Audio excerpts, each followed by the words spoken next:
Ladies and gentlemen, welcome back to another Photo Mish Mash. This one being broadcast live November 18th, 2020. We got a lot to talk about. Google Photos is now going to start charging, so let's figure out some alternatives, and I'm going to share reasons why I will pay Google Photos, or why I already do. Canon, I didn't even put this in the show notes. My two co-hosts are hiding behind the scenes. I'm going to introduce them in just a second. I didn't even put this in for the last minute. I just realized that I'd missed it. Canon is expected to announce 7 new mirrorless cameras next year. We got to talk about that. Plus, I'll give you a quick tour of the Big Sur OS update, an update on the Silicon Macs. The first reviews are out, and they are impressive. And let's talk a little bit about Black Friday, Cyber Monday, and whether or not we should all just wait until a little bit longer. Maybe January 1st will be the best deals of the new year. As I said, I've got wonderful co-hosts on tap today. I'm going to bring in David Carr first. David, welcome back to the show. How are you? I'm good. Thank you for having me back. It's good to be back. It feels like it's been forever, but probably only a couple weeks. So yeah. Well, we were really consistent there. We had our core group going for a while, and then through some schedule things, we brought in some other folks, and then I've just really enjoyed having some other voices on from time to time. Yes, and I'm very happy to welcome back Krystal as well. There we go. And there she is. Hi, Krystal. How are you? Welcome back. Good. How are you? Good. Excited to be here. 2 things I know. 1, I talk too much, and 2, I didn't give Henry enough lead in to like smoothly do that. So okay. I do. I talk so much that afterwards I'm doing the table of contents for the show often, and I realized that chat room is saying all kinds of cool, clever things that I just miss too often. So that's okay. I'm really going to try to slow down a little bit, talk less, check in with the chat room, which I'd like to say welcome chat room for joining us today. Appreciate it, everybody here. Welcome, chatters. Welcome. Yeah. All right. So love to see where everybody is. Folks are saying my mic is a little low. Yeah, that's what they're saying.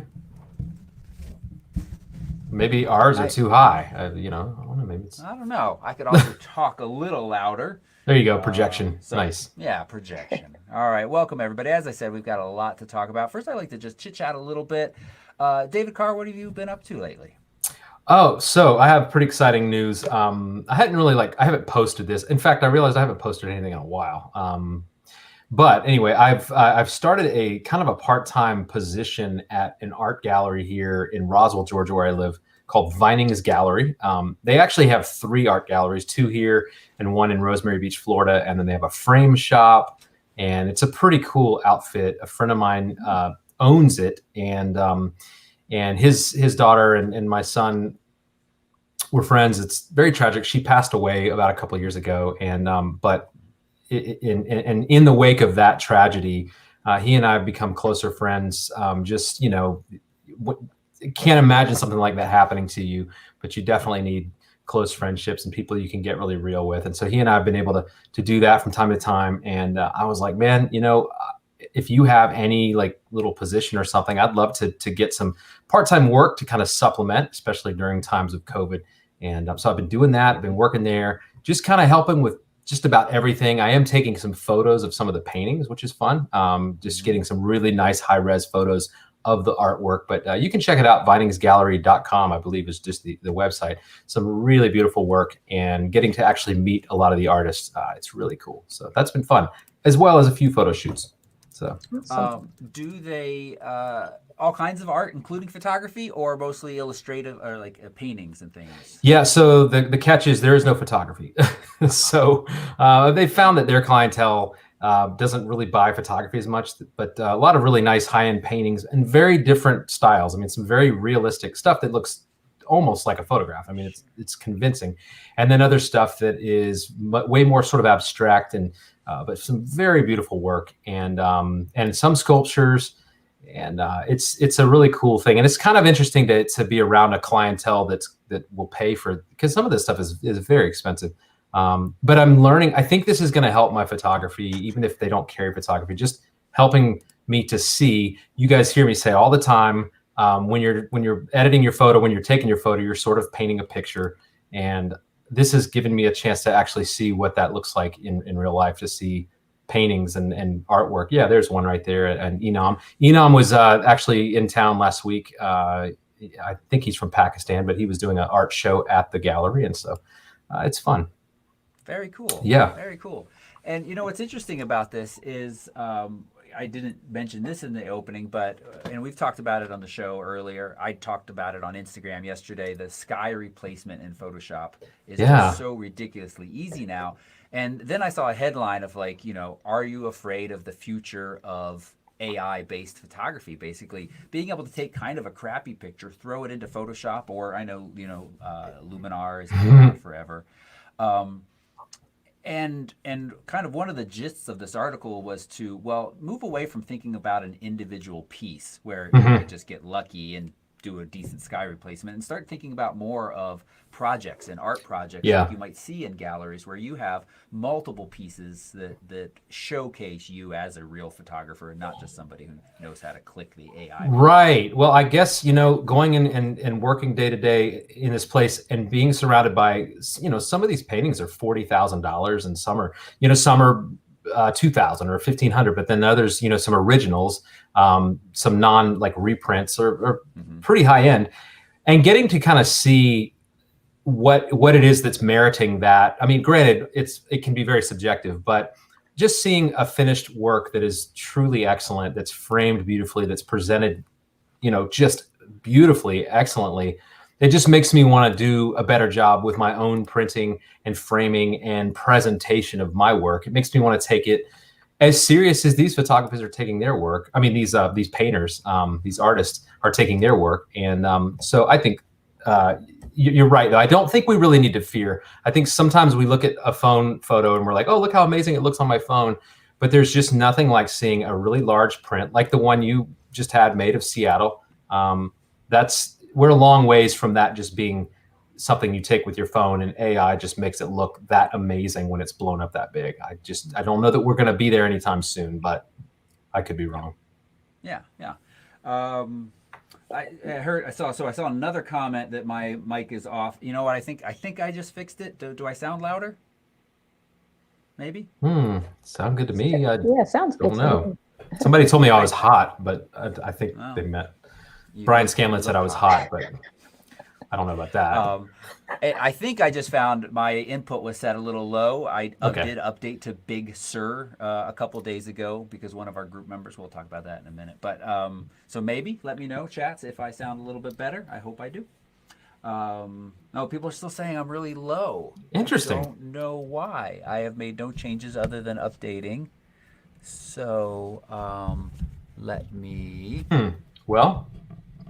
maneuver that too. And I sound great to you all? Or I sound fine to you? Yeah, you sound normal. You sound fine to me. Yeah. It does sound like Krystal is louder than you are, and I can't tell with me because I'm actually hearing it through my own monitor system. So. Okay. Well, I'm gonna talk a little bit louder for now, and then maybe let me know if it continues to be a little soft. Krystal, how are you? What have you been up to since we last chatted? Just wrangling 3 children.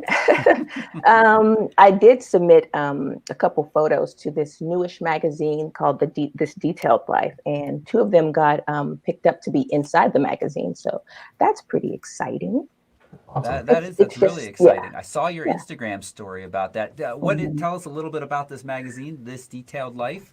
It started off as an Instagram hub, and I'm not too familiar with too much because it's very, very new. I think this is their 2nd edition, so it's very baby level. But they just they have different categories you can submit photos to. And the one that I submitted to was togetherness and everyday life. So they have different categories. So you can just submit your photos, and then they go through the selection process. And cool. 2 of my photos got picked up. It's going to be a great magazine. All the people that are in it inspire me all the time. So that's fantastic. Congratulations. Yeah, thanks. Very, very cool. And that's also an interesting story of, so often these days we hear about, print is dead, but here's a story of a magazine launching out of an Instagram kind of hub. Very, very cool. So it's going to be a print-only biannual magazine edited by Bex and her team. Yeah. Very cool. Congratulations, Excellent. Krystal. That's awesome. Thanks. Well, you're certainly worthy. I mean, like, I'm not surprised, and just like the LL Bean stuff, I'm not surprised, but I'm very happy for you because, you know, Y'all are always so kind to me. Thank you. well, I mean, seriously, there are a lot of really, yeah, you're welcome, but there are a lot of really great photographers out there. A lot of people have cameras and have cool lenses and all that, but Okay, Google. you can always just kind of tell when something is a notch above or several notches or just like in a whole different level, and your work always speaks for itself. So, Thank you. I appreciate that. yes. Thanks. Absolutely. Sorry. Getting it figured out, Toby? Yeah, well, the heater just came on too. It's a mess right now. What's going on? So my mic is set and I'm showing good over here, but I'll tell you what, let me turn it to... They say on YouTube is where the people are hearing it lower. Source. Ooh. And how do I sound now? Ooh, Do I that seems sound better? Yeah, it sounds. Yeah, Yeah? it does Yeah. sound a bit better. Yeah, Yeah, a you little bit sound more bass, closer. I think. Okay. Okay. Well, we're going to keep that for now. And hopefully the YouTube audience and the Facebook audience agrees. And thanks for bearing with us as we get through that. All right. Let's see. I think that's good. Let's dive into the part of the show that we have a lot of fun with, and that's where pen members, that's Photo Enthusiast Network members, have submitted images to us to get critiqued. If you are watching this and you're not a pen member, you should consider joining. It is just $24 for your first year. You get to submit images and get feedback from us, as well as access to hundreds of hours of training videos, new articles every single week on a variety of topics, everything from running a photography business. Let's say you've been doing this for a while as a hobby, and now you're kind of want to actually make a living at it, or at least maybe offset some costs of buying new lenses and new gear. We've got content that covers that, as well as kind of insurance rules, taxation issues, all the kind of the business side of things. And then, of course, all of the Lightroom and Photoshop training videos, as well as alternatives to those like DxO. So people are saying much better. Good. It's weird, though, that mic has pooped out, but I'll figure that out. Thanks for bearing with me while we do that. And now let me jump into Lightroom and share that screen. All right. Good. And Krystal and David, say something for a second. I'm not sure I can hear you well still. Can you hear me? Hello. Oh, yeah. Okay. Apparently you are delayed now, though, a little bit, but we may just have to go with that. Sorry, just That's pretend okay. you've switched on an old kung fu movie, and that is annoying to watch a YouTube video when it's like that. So I apologize, but okay.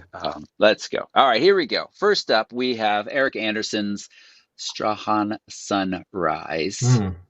Yeah, That is beautiful. Gorgeous. it is.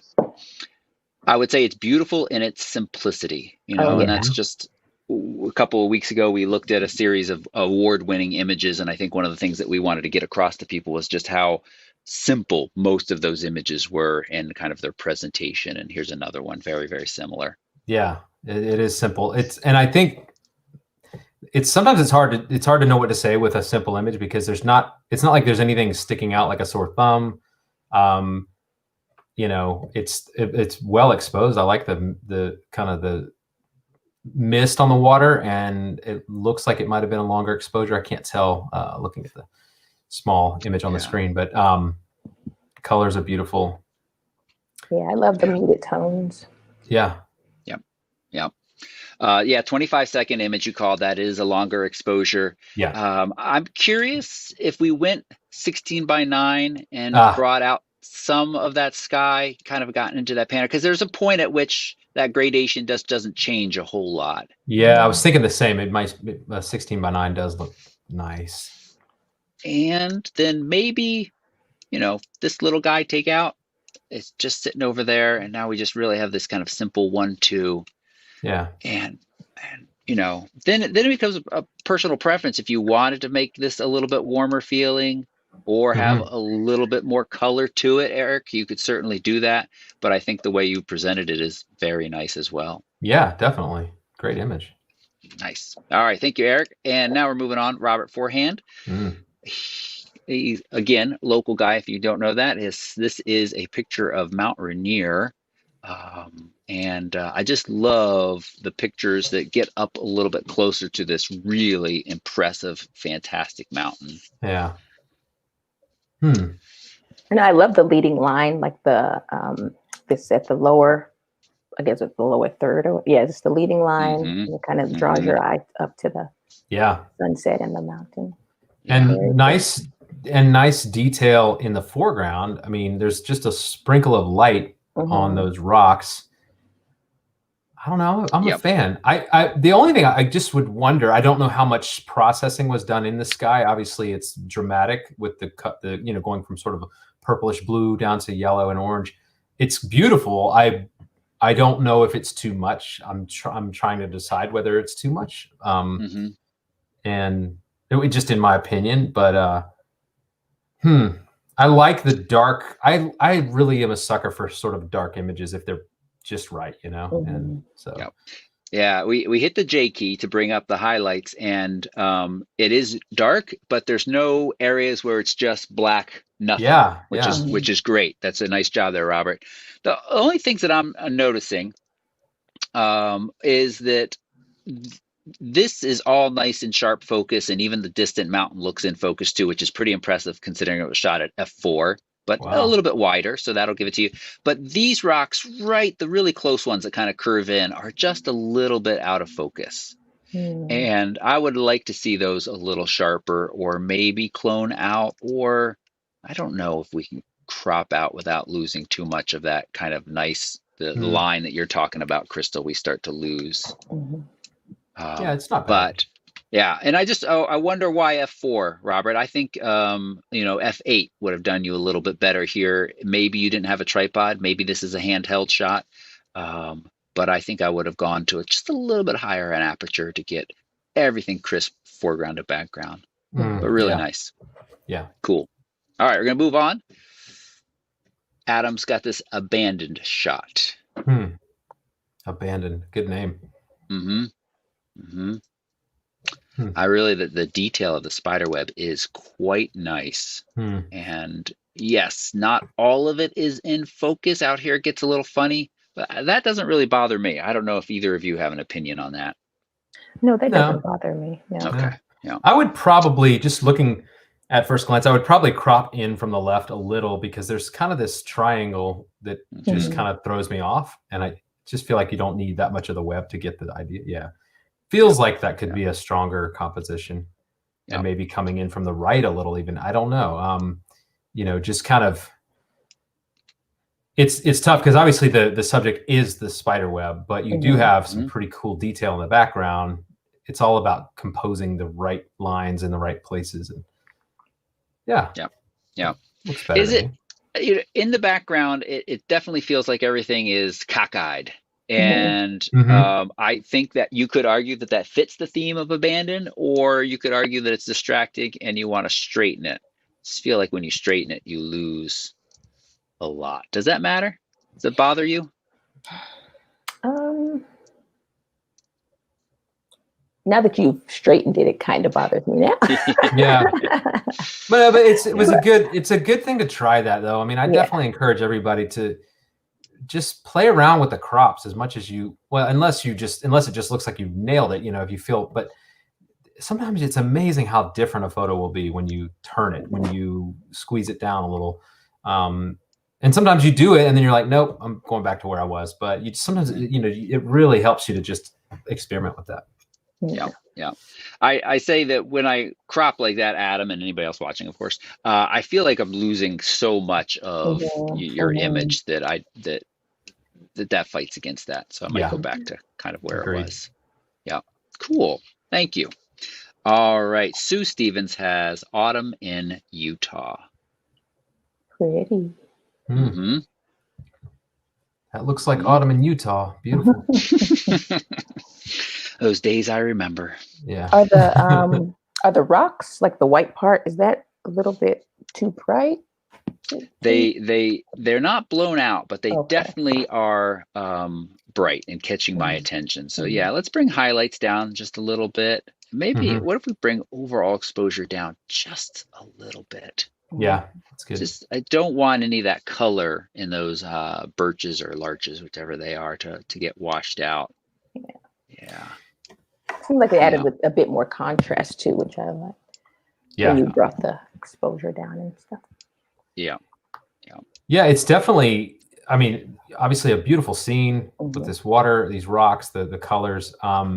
Midday kind of shots are always tricky because everything's bright, you know, and then or it's really dark. There can be so much contrast, but where it's bright, it's really bright. Where it's dark, it's really dark. And so the tough thing with a photo like this for me is, because I've taken many like this, is like, okay, what do I do with this? Because do I want to put this on my wall? Do I want to hang this, frame it?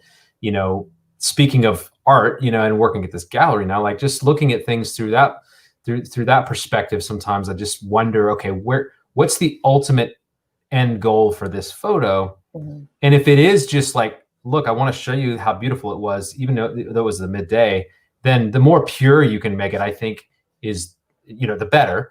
But if you want to go for some sort of dramatic thing, I think at this point you may have to go to black and white, which takes all the fall color out. It makes it less of a fall photo and more of just a forest scene. Or you just try to, I mean, there's a technique I've seen, and then I've done some stuff on where I darken the whole thing and then I bring back light in certain areas just to kind of give it a drama. But again, you don't want to take away too much from the fact that it was midday, and there's not a whole lot you're going to do in processing to get away from that. And you may not want to get away from it, but if that makes sense. Yeah, I think so. A couple comments in chat too made me realize it needed a little leveling. It was just a little off. I really like your idea of the darkening, you know, painting some. So let's just take a quick moment. I'll bring exposure down, shadows down, and I have a brush tool. And then let's, you know, what we want to stand out is really the brighter. So you could come through here and you could paint in this area. And I'm really not seeing much from my painting. What's my flow at? It's lowish. So let's raise the flow up. So I'm seeing more. Hit O to see where I've painted. Not a whole lot. Let's do real quick a little bit more just to get the idea. And then just bring exposure down a little bit more. So those other elements really aren't competing with those larches.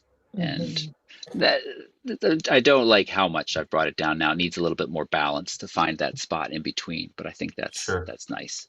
Yeah. One other little thing is like a little orange leaf or something just right in the water, because it's the only one like that. It catches my eye. Yeah. And so I'd clone that out there, Sue, but otherwise very nice. Yes. Cool. Yeah. All right, thanks. Kelly's got Merlin Bow River. Wow. Yeah. So I think this is a Merlin, a type of hawk or falcon. I can't remember. I think it's in the falcon family. I think this is a magpie. A neat moment. I love the face here. It's cute. It's so cute. Birds are cute. Yeah, that's all right. An awesome moment.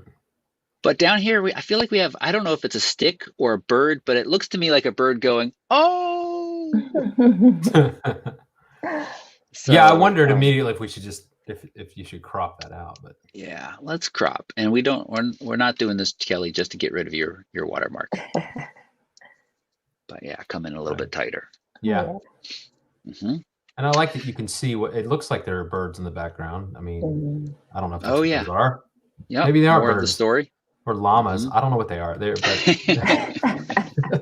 but no, it's part of the story. I mean, I don't know what kind of resolution there is on this image, but if there is the resolution to really hone in on just the birds, I would suggest that, because it's such a strong part of the photo. And I do love rule of thirds, but at times I don't know that when you have two kind of main subjects, I don't know that rule of thirds is as important as really showing those subjects and their expressions, if that makes sense.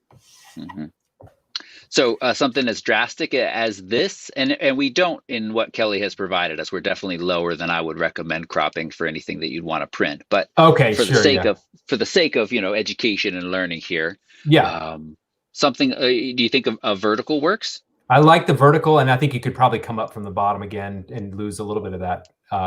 Because I mean, now it's like, okay, imagine that this is a high resolution image that you could blow up. I mean, now you've got like that. When everybody looks at this photo, that's what they're looking at, and they're having to follow the limb along the water, and that's cool. It's cool to get the whole scene, but in my opinion, this is the subject. This is the thing that's drawing your attention. If the bird, if it was one bird just kind of staring off into the distance, that might be room for like show more of the scene. And I don't know, but there's something happening here, and you kind of want to just go right to it. Yeah, I agree.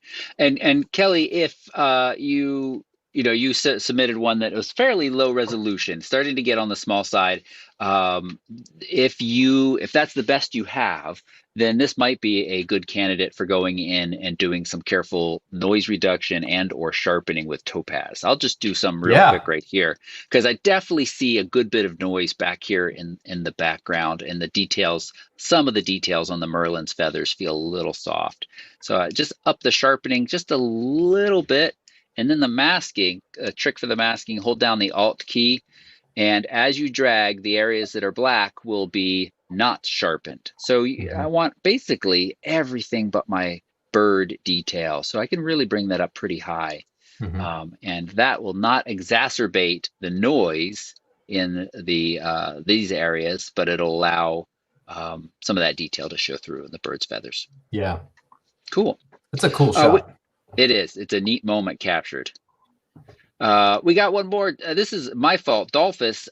This is a tiny file. Dolph sent this in through me, and I didn't notice when he sent it in how small it was. I should have told him earlier today, but it looks beautiful, but it looks like an 8-bit video game right now. So Dolph, back to the drawing board. We got to figure out how you can get us higher resolution images so that we can properly talk about those in the future. Yeah. All right. So everybody who submitted, thank you so much for submitting. Appreciate that. You putting your work out there in front of folks. I hope the feedback was useful. And again, if you're watching this and you would like to get some feedback on your images, this show is just one of the many ways that Pen members do get feedback on their image. The Fantastic Community is another one. The monthly image reviews with a chance to win fantastic prizes from Bay Photo is another chance. So consider that. It's one of the best ways for you as a photographer to grow, to get regular feedback from nice, helpful people on your images.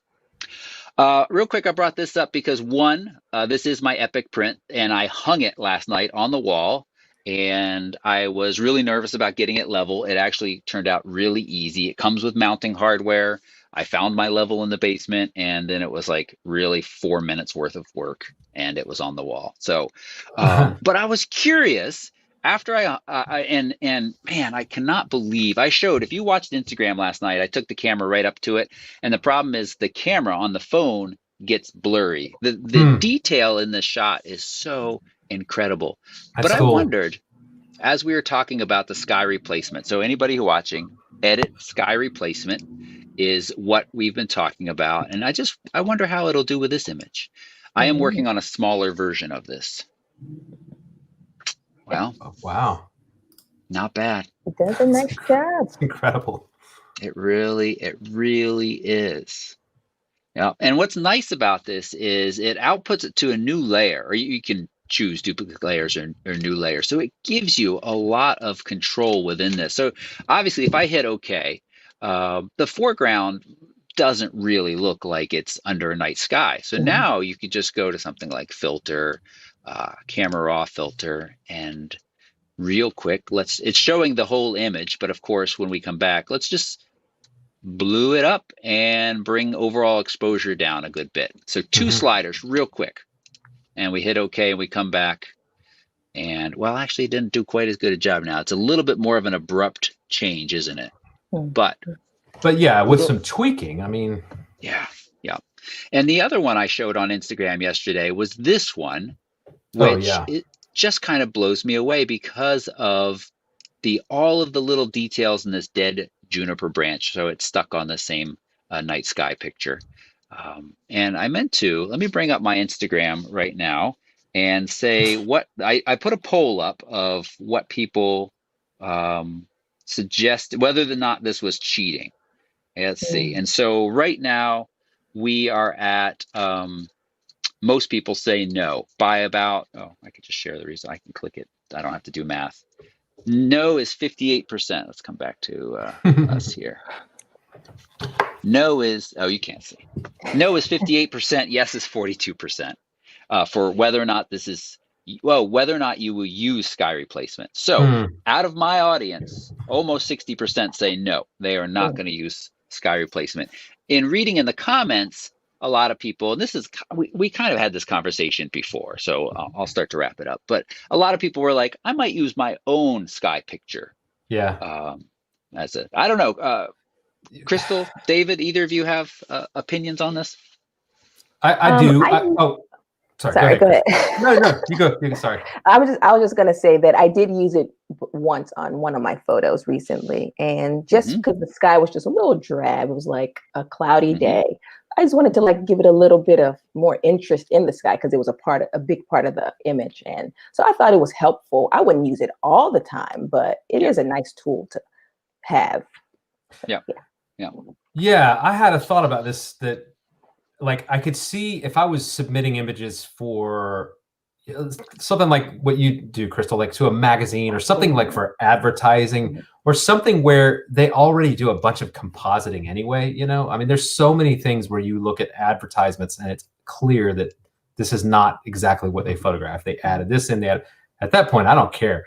I kind of feel like the purist in me would want to be really hesitant. If I was going to make a big art piece to hang on the wall and frame and make beautiful, I'd probably be more hesitant to do the sky replacement just because it might be the thing that totally takes the image over the top and it's not even what I photographed. But I guess I could totally see the argument that, like, well, if you did any editing at all, if you took this tree out or if you brightened this part, that's not how it looked either.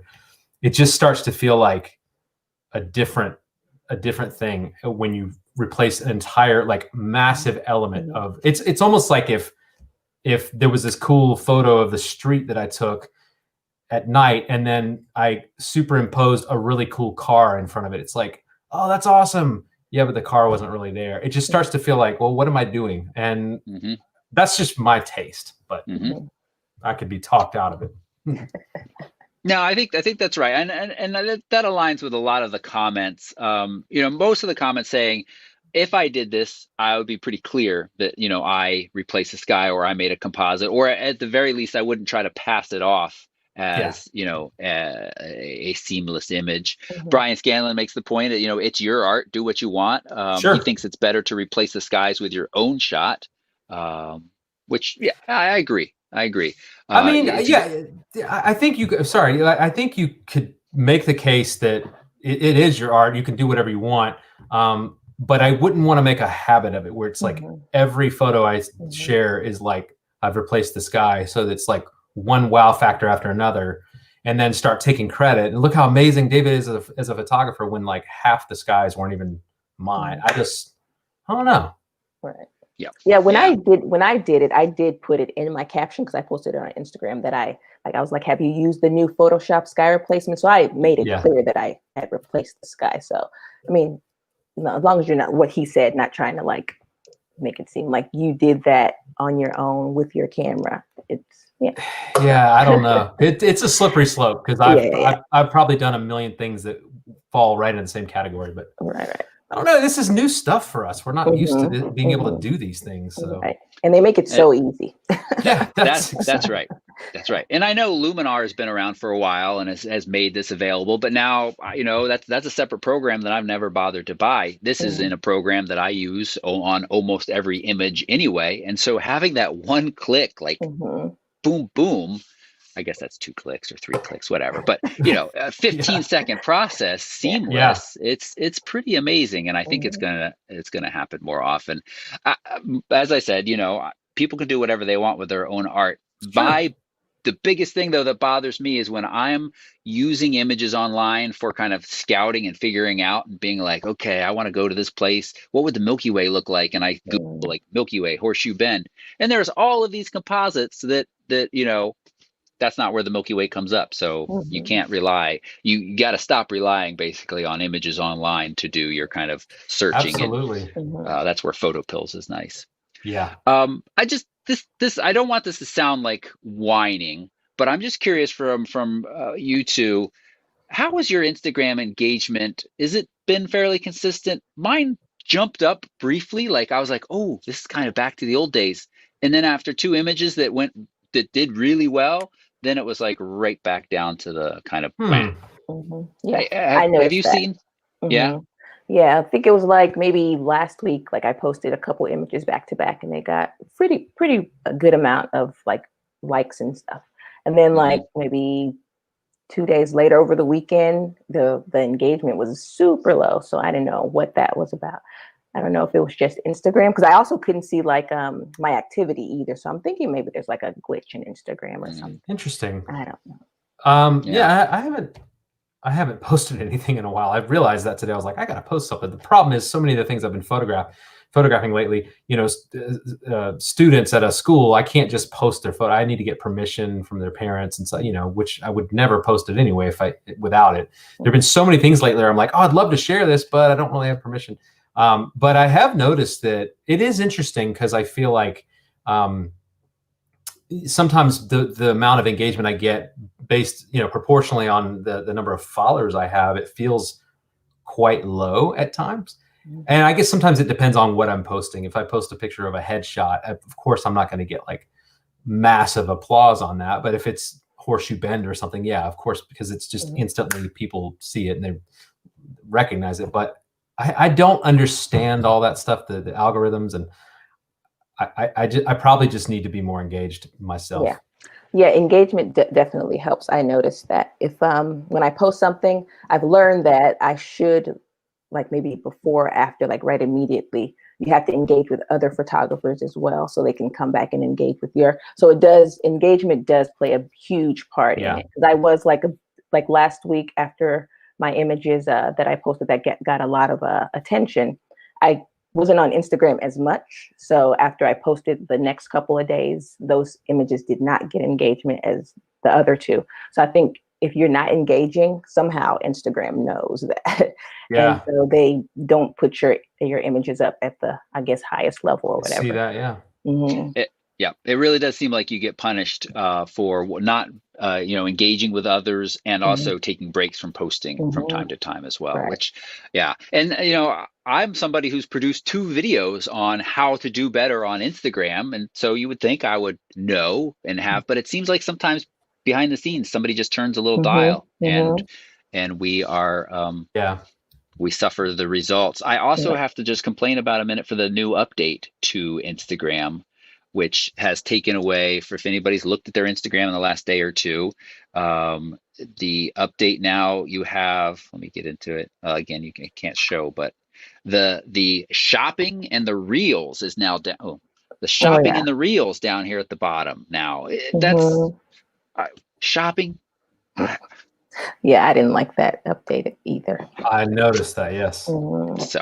So I mean, again, I know they're a company; they can do whatever they want with their platform, but it's frustrating. Right. Which kind of leads me into this next discussion. So Google Photos announced this week that they are going to start charging in 2021 for all images uploaded to their site. Basically, if an image takes up space, it's going to count against your quota. And once you hit your quota of 2 gigabytes, right, or 2 terabytes, then they're going to start charging you. How it's been has been that if you upload, that is the cutest voice. That is such a cute voice. Awesome voice. I had to mute him for a second. That's okay. I love it. If you in the upload, if you ask Google to submit high quality, not the original resolution, but the high quality, that doesn't count against your quota. It's been unlimited. So you could upload millions of high quality. And their high quality, I think, is a 14 or maybe even a 14 megapixel image, which is fine. So Google Photos for me is my default choice for my phone backup. I'm in the Google Android world, so I have a Pixel. It just works really, really well. I've been a big fan of it for a long time. And in the last year or two, I have started uploading kind of my favorite pictures out of Lightroom as high quality JPEGs into Google Photos as well. And I just like having one place to go that I can go see all of my pictures, phone pictures, nice camera pictures, both together. But a lot of people are really unhappy that they're going to start charging for this service now. First off, let me ask you, Krystal, as having 3 kids running around, you're capturing lots and lots of photos, probably with both your phone and your camera. Do they go online somewhere? What do you do for kind of Um, backup of all of those I pictures? have a few different spots. I'm not the best at backing up my photos, I have to say. But when I do, I use Dropbox, and I'll do what's it called, Flickr sometimes if I can remember. And I think that's about it. My phone, definitely Google Photos, because I love that it just automatically backs up all my phone photos. So Yeah. And you are an iPhone user though. Do you don't what about iCloud? no, I have a Samsung. My phone is. Oh, Samsung. You're an Android. Okay, gotcha. Okay. David Carr, how about you? You got kids too. We shouldn't just because they're not as cute as Krystal's right now. Just they're a little older. Yeah, you don't want them to come sit on my lap right now. I'm not going to be. They'll just be complaining the whole time. They might say something that you would have to bleep out. I was actually telling somebody today that we were talking about just all the so many photos we have on our phones, and I've been, my oldest is 18, and so we've been taking pictures since before that, but really started kicking into high gear when he was born, and so I have like 40 something thousand images on my photos, Apple Photos sort of app. Most of them are in the cloud, but so I do like that. That's just automatic. The only problem is, and this is what I was telling somebody earlier, is like, here's this great picture of us at the beach. Here we are, with our dog. Here's a receipt from Kroger. Like, it's just and then here's the wiring of the outlet that I'm fixing. Like, I'm just taking pictures. So it's just all jumbled in, and there's duplicates of things. So we were talking about this today. I was just like, I wish there was a way to really crack the code on solving this. But the problem is I think most people generally add more photos than they take away. We're always adding more, and we're a lot less likely to go, let me delete that. I don't need that picture of the Kroger receipt anymore. In case you all don't know what Kroger is, but it's a chain here in Atlanta, grocery stores. But anyway, but yeah, it's just, I don't know. I don't use Google Photos, so I guess I'm not as affected by it right now. I'll share my screen for a second and talk just a little bit more about this. And I know a lot of people are unhappy. The reason that Google Photos is still going to be my choice is that the image search just works really, really well. So if I say tree, then it pulls up all of these pictures of trees. There's some that, it's not always great, but for the most part, it's done a pretty good job. And this is not me tagging these images or pictures with tree. This is using Google's algorithms to search these. And I just suspect it's only going to get better and better. So I don't think anybody offers this level of it. It does also use keywords. So if you've added keywords in here, it will pull up those as well. And of course, if I search dog, we should get lots of dog pictures. I didn't know that Apple's Photos app does this as well, where you can just type in tree and I suspect it's not as good as Google, but I was very excited to know that because, for instance, I needed a shot of my son playing guitar, and I just typed in guitar one day, and it was like, boom, there they were. So obviously that's only going to get better, and Apple will pretend like they invented it when when it does. But yeah, I could see that being a huge bonus to keep in the Google system. I like that. And so they give you, I should remember, how much is it up front? I don't remember how much it is up front. I think it is, I pay $9.99 a month, $10 a month. And I use this instead of Dropbox because of that kind of search and easy search thing. I actually do have Dropbox as well, but I don't use it for photos anymore. Awesome. Yeah. So I have currently 333 gigabytes of pictures up in Google Photos. Bulk of my storage is stuff in Google Drive. A lot of that is video files that I share with Kaz for him to do little projects for me from time to time and things like that. So again, I'm not that upset about them charging, but it certainly is that kind of bait and switch, where the bait is for a huge chunk of time it's been free, and it just kind of becomes the default. You use it, you're happy with it, you're not worried about it, and then all of a sudden it's like, oh, we are going to start charging for this. And Krystal, you mentioned Flickr. Flickr just feels dead to me, but it is a place that you can put pictures. Yeah, I don't get on there often, but when I do remember, I try to do some backups there. Yeah. David, I see people, Brian and others commenting with you and sharing your feeling. It's saying Google Photos does try to, from time to time, it says, hey, we got a bunch of pictures that look like receipts. Do you want us to archive them? Mhm. And That's it will cool. move them into a little archive spot for you, so they aren't as jumbled together. But there are a lot of things that I don't like about Google Photos. Like yesterday, I made a new album or this morning, I made an album for somebody, and then the album just disappeared, and I had to go into albums and scroll way down until I eventually found it, and I don't know why it Yeah. did that. So it's not perfect. It's got a lot to still do. Like here it is. It wants to move a bunch of screenshots into an archive for me, and then I can automatically do that. So there's not as many right in my kind of home feed. Here I am just in the middle of January, and the nice time thing, I like that. So there's a lot to like about it. In the show notes, which are linked down below, if they're not there yet, I will put them soon. I did find this digitalcameraworld.com. They go through a bunch of different options. They haven't updated it since Google Photos costs money, but they talk about Dropbox, 500 pics. Again, Google Photos and 500 pics to me are very, very different. 500 pics is where you put like some of your very best work occasionally. It's more of a gallery. It's like a Yeah. It's not just a storage space. It can be, but yeah. Then you got, of course, you got I haven't heard of all of these. iDrive, LiveDrive, pCloud. I haven't heard of those. SmugMug, I think that's another great alternative. I used to use that as well. So you could take a look at this if you are a current Google Photos user and you're unhappy with the fact that they're going to start charging. And they do make it fairly easy to get your photos out. But if you have a lot, if you got gigabytes and gigabytes, that is going to take a chunk of time. So you will have to be patient there. The problem is the day and age we're living in. I mean, it's so amazing we have all this stuff at our fingertips, but there's so much to keep up with. There's so many options, and they're always changing, and there's always news about what this one's doing now and that one. It's just like, I think that's why a lot of people, they find something that's working remotely well and they just stick with it because they don't want to have to think about. And I know for me, just as a working photographer, I just there's a lot of stuff. I think we might have talked about this a couple of weeks ago, but there are certain things where you just go like, I know how to do this way, and it always works. I'm just going to do that. Like I don't even know. I don't know every nuance of every piece of gear I have because I just know that it works. Right. And I'm grateful for that. But yeah, it's a lot to keep up with, man. Yep, it is. I see YouTube commenters critical sometimes of other YouTubers who are mostly, they're doing a job, but every once in a while they'll produce a YouTube video and they'll be like, hey, this cool function. And they'll all be like, that function was there forever, you idiot. And it's like, well, they're doing a job and everything works for them. And, the fun of that. The fun of that. Yeah. Yeah, that's exactly.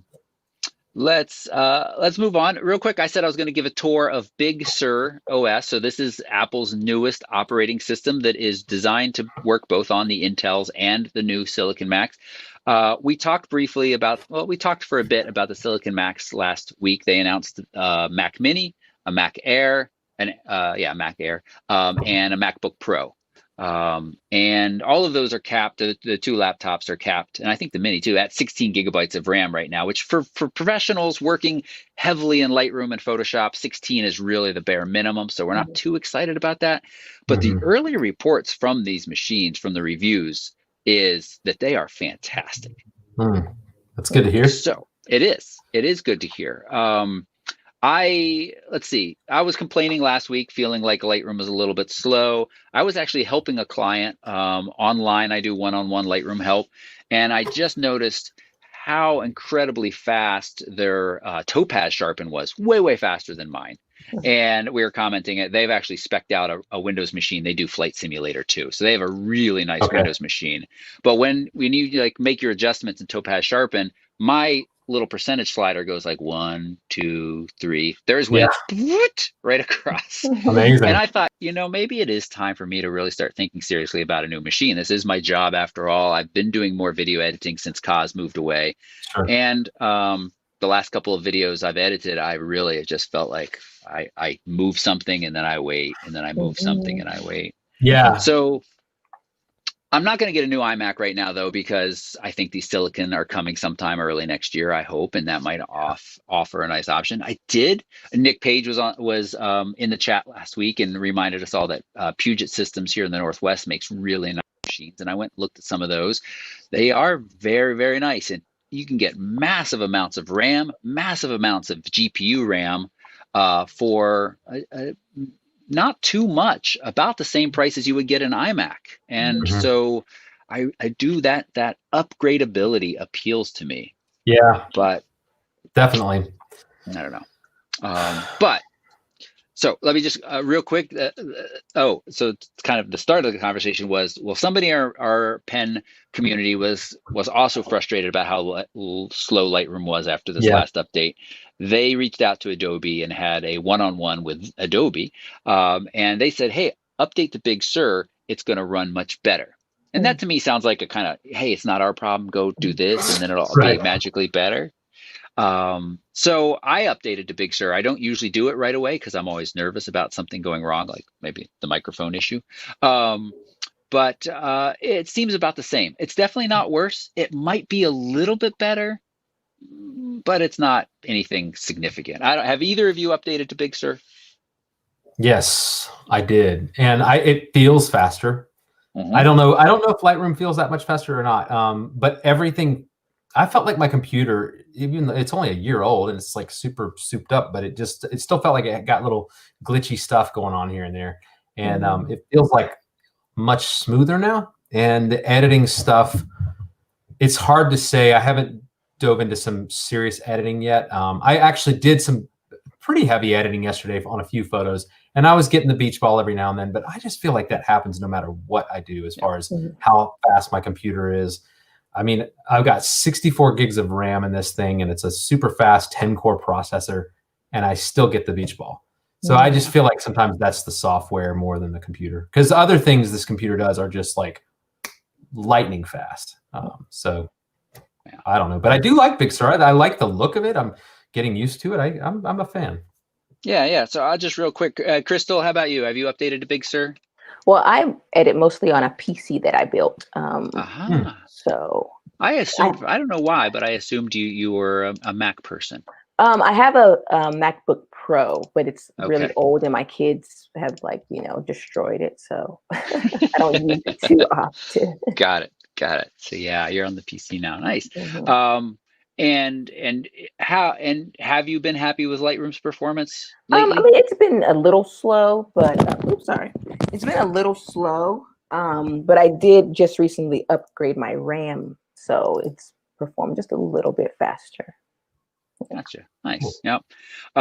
So yeah, it visually, I think it's very nice. I like it. Notifications look nicer a little bit, and you got this kind of quick, what do they call this thing? Something quick settings where you can get into all of these, and you can drag and drop. Let's say you don't want do not disturb anymore. You could drag and drop that up to the onto the menu bar, so that sits right there if you want. I will say, as somebody who's dabbling kind of between two worlds, I don't love that. It's so much nicer when you're all in Mac or you're all in PC, because things just talk to each other better and work better.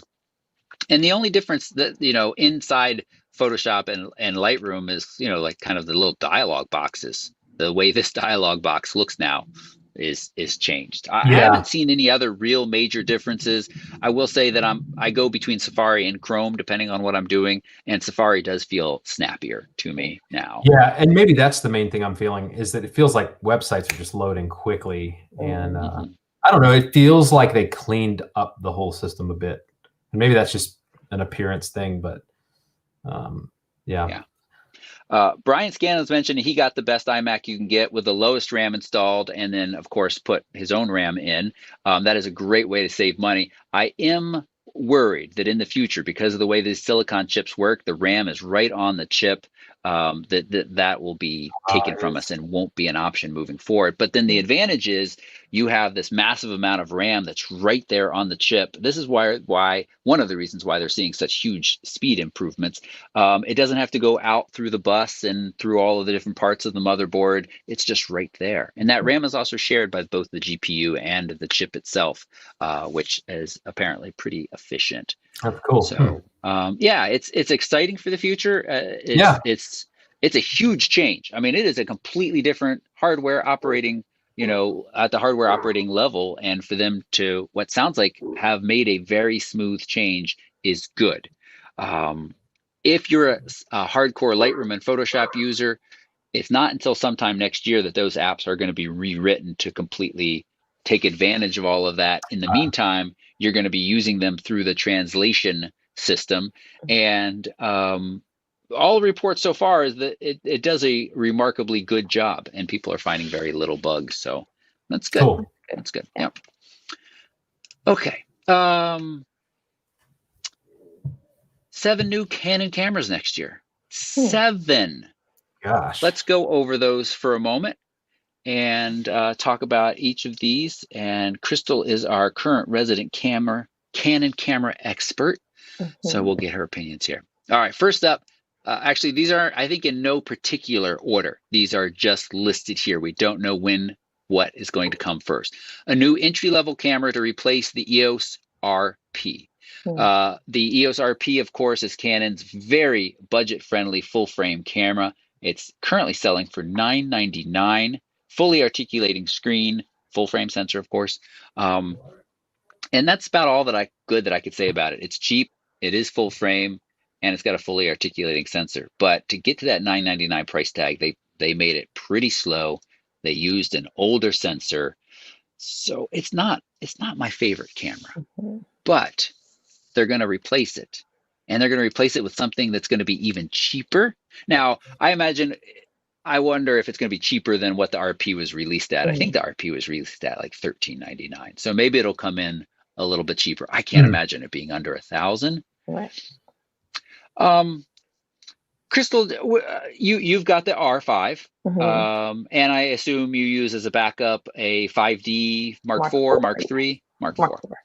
Would you ever consider carrying around an APS-C RF mount kind of camera as a backup camera, or would you always want another full frame? See, that's tough. I think, you know what? I think I could, like, just as like a walk around, if I didn't want to, like, because like the quality in those cameras, like they've come a long way, I think. So I think if I was just sharing them on like Instagram all the time, I could use a lower end, I guess, as a backup. Yeah. I don't discriminate. I just wonder because they're going to, next. All right. So there's also going to be a camera above the RP replacement, but we'll come back to that second. And there's going to be an APS-C RF mount camera that's going to happen sometime in 2021. And I just really feel like, Dave, you were on this show ways back when we talked about, is APS-C dead? This APS-C is really going to be squeezed if it's got a full frame that is, coming in at about $1,000 above it. Where does an APS-C fit? Right. That's a good question. Unless, go ahead, Krystal. I was going to say, the T, what is it? What's the recent T9i or T8i or whatever that? They definitely have an 8. I don't know if they have a 9 yet. Okay, T8i. Yeah. I'm assuming that's what they're replacing, and I know a lot of people still look for those cameras because they're low budget. So I think they do have a place. The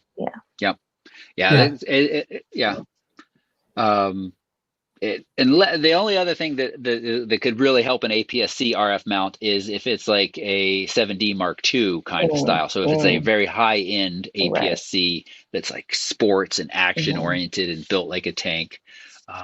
Sure. So, but they got to come up with a whole new lens system for that as well, or at least to take advantage of being a smaller, lighter camera. That's the catch. And I just don't know where everything, with everything moving more and more towards mirrorless, I don't know what I don't know, but I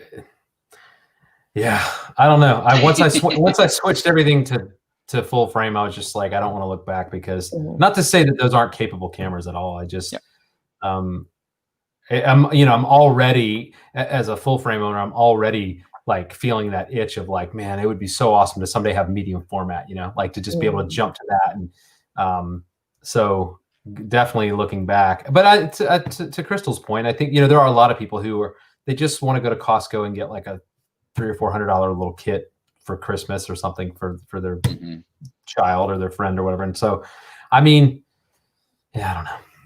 Yeah, Canon's not going to hit that low of price point anytime soon. You know, it's going to be in that 699. I know, 799 to above, I think. So it'll be interesting to see. Yeah. So, um, so a second camera that's going to fit between the RP replacement and the R6, which is the R6, of course, is sitting at $24.99. It won't be an EOS R Mark II, which I think currently is selling for about $17.99. I think they're just going to kind of let that camera and its ergonomics just kind of disappear. High resolution R5 type body. So twice the resolution. So we're talking about 90 megapixels. And less video centric features, which I think everybody who watches this show, pretty much none of us are really hardcore cinematographers. We really like the photo side of things, and some of that stuff was kind of gravy in the R5, but with all of the overheating issues, they really didn't do so well with that. And then this year, of course, was supposed to be the Olympics. It's all been pushed back to next year, which seems to be happening. A flagship RF mount camera. So this would be something that would replace their 1DX Mark III. And honestly, I think they are very, very close. If you had asked me, not too long after the R came out, whether we would see that from Canon anytime soon, I would have said no way. Their autofocus seems to be really behind the times. But the progress they've made with the R6 and the R5, that autofocus system is just fantastic. That's good enough, I think, for many photographers to put right in a pro level body. You just need the body, and you need the features and functions and the battery life to kind of match. Yeah.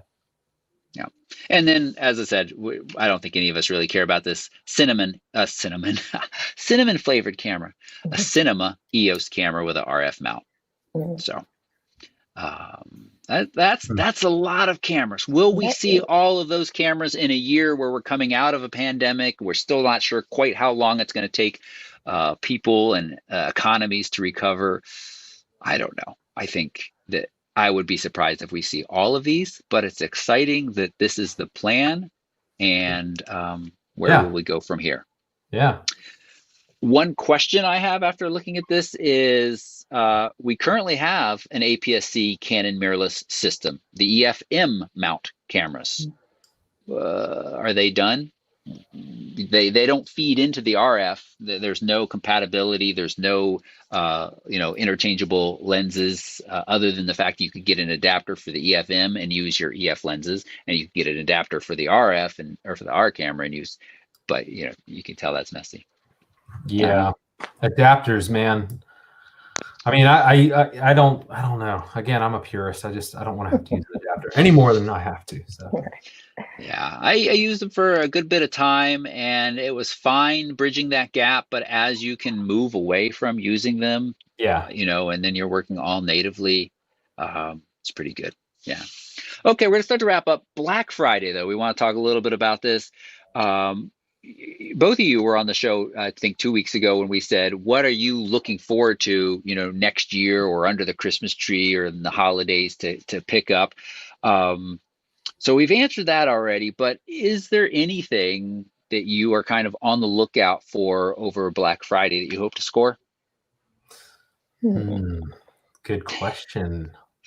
I think already the fact that you're not like jumping with an answer means maybe not. You know what I want has nothing to do with photography. Is I just want an Oculus Quest 2. Oh, yeah. They look like VR. It does look pretty cool. I did. Yeah, I don't know. I feel pretty good about my gear at this point, as far as like there's not a whole lot I'm clamoring for. Although I will say this, and Krystal, I'm glad you're on the show, because I did a photo shoot this past weekend for a lovely family that actually just moved here from the Portland area, Portland, Oregon area, and I used my 50 millimeter 1.8 a good bit on this for this shoot. I was like, you know what, I'm just going to use this because I don't use it a lot, and it's not because I don't think it's great. I'm just always like, well, what if I need to zoom? And gosh, I just love the images that come out of it, and I mean, and so I got this little itch to get a few more primes in my arsenal, just to be able it's not that I can't afford to go fully prime with some of the other work I do where I do need to zoom, but gosh, there's just something that it does that's just hard to capture in a zoom, even in the best zoom. So that would be cool. Yeah. Okay. Yeah. Krystal, do you think anything? No, I can't really think of much right now. Yeah. Yeah. So I'll say this. Kelly says drone. Yes. So let's pull up the Best Buy Black Friday deals. I'll say this every year. First off, when way back when I started this channel, Black Friday was like a pretty big sales day for me. Sharing all of this information and stuff. It's pretty rare these days that there are good deals on current cameras or lenses. Right now, you can go to B&H in their holiday section, and in the show notes, I have this linked. And those savings that you see on the lenses and the cameras, that's what we're going to get over Black Friday. I don't expect anything more. I could always be wrong. I am not always the best with a crystal ball, but what you will see is older cameras, not only at a discount, but packaged with a handful of other things as well. So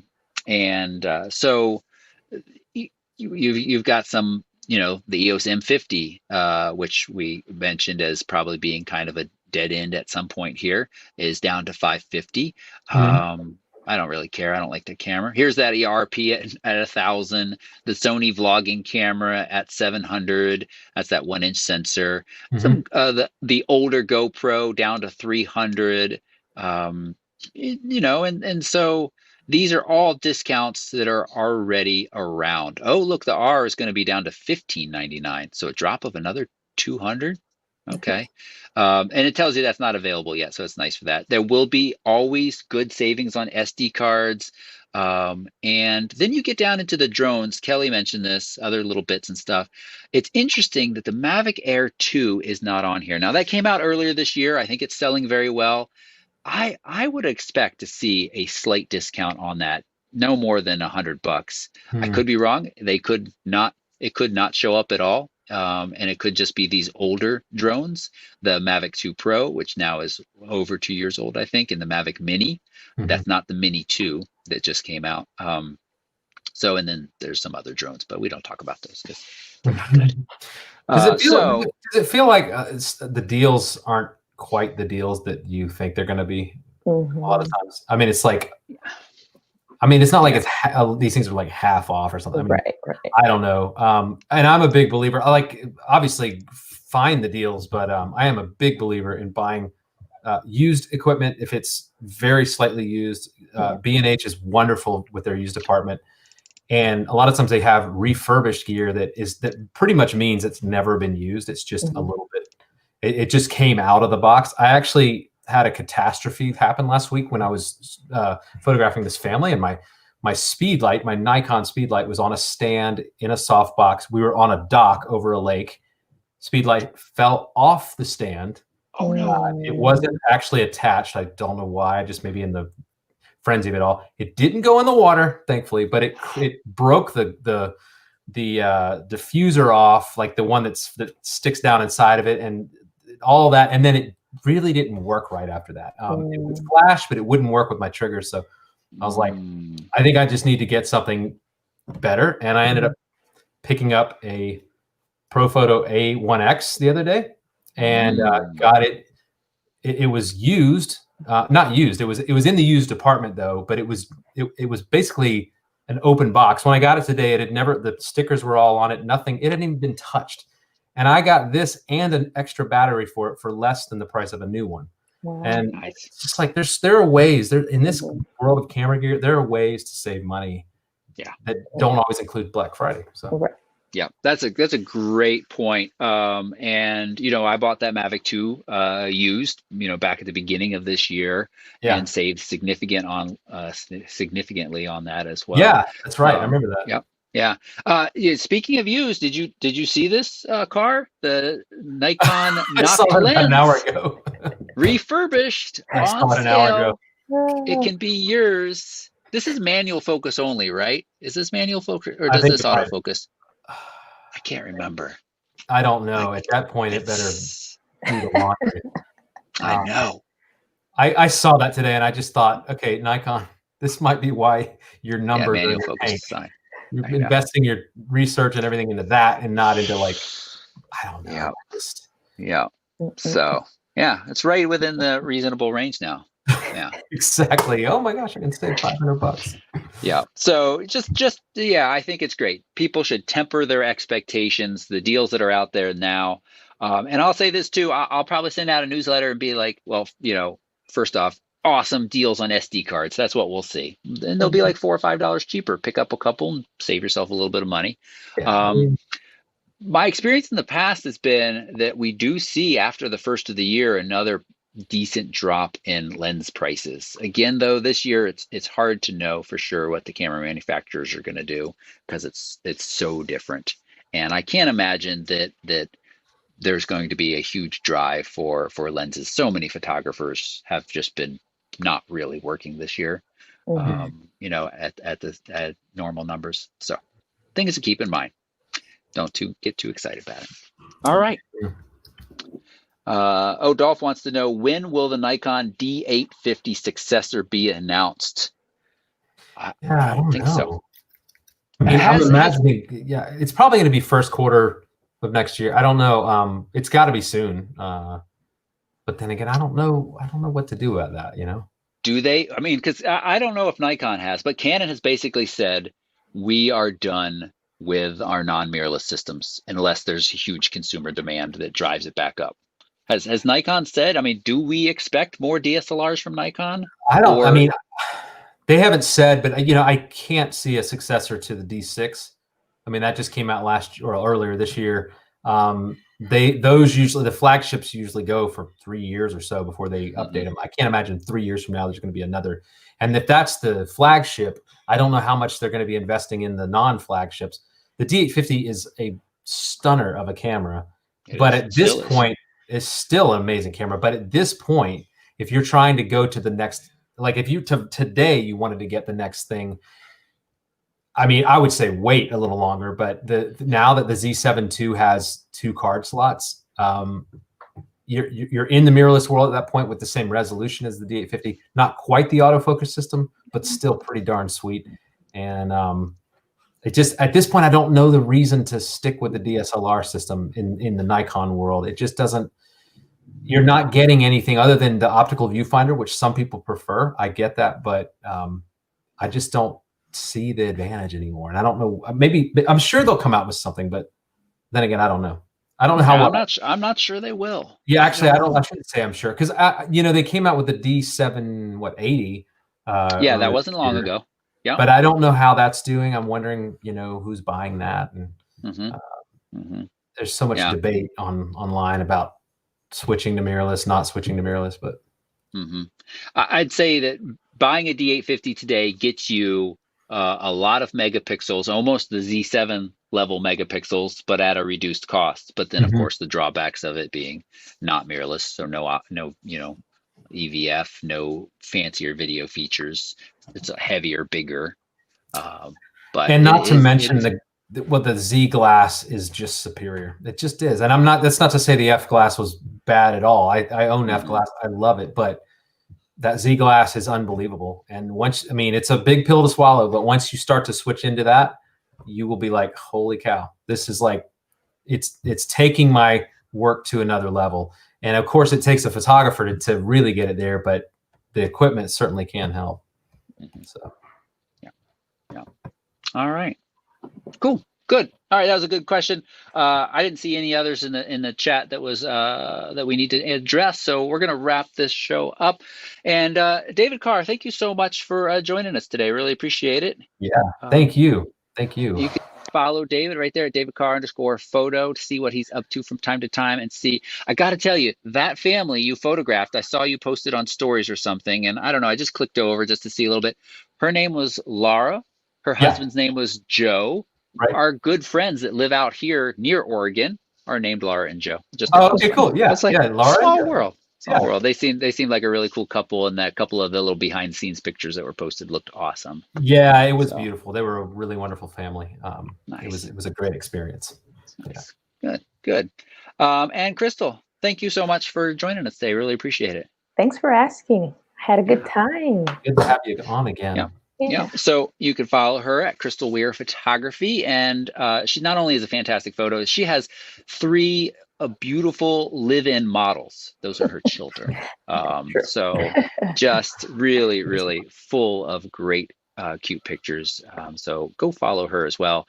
It's a nice way to thank both of them for their time. Their socials are linked right down below this show, so you can find out more down there. And if you've watched this long and you haven't hit that thumbs up button, I do really appreciate that. That's a quick, easy way to thank us for our time. And if you're watching and you're not a subscriber, hit that subscribe button. Again, that's a completely free and easy way to thank us for our time. We will be off next week. So just happy holidays, everybody. Wishing everybody a very safe, healthy holiday. And we'll be back with you all not long after that. So take care, everybody. Bye-bye. Good night. Good day.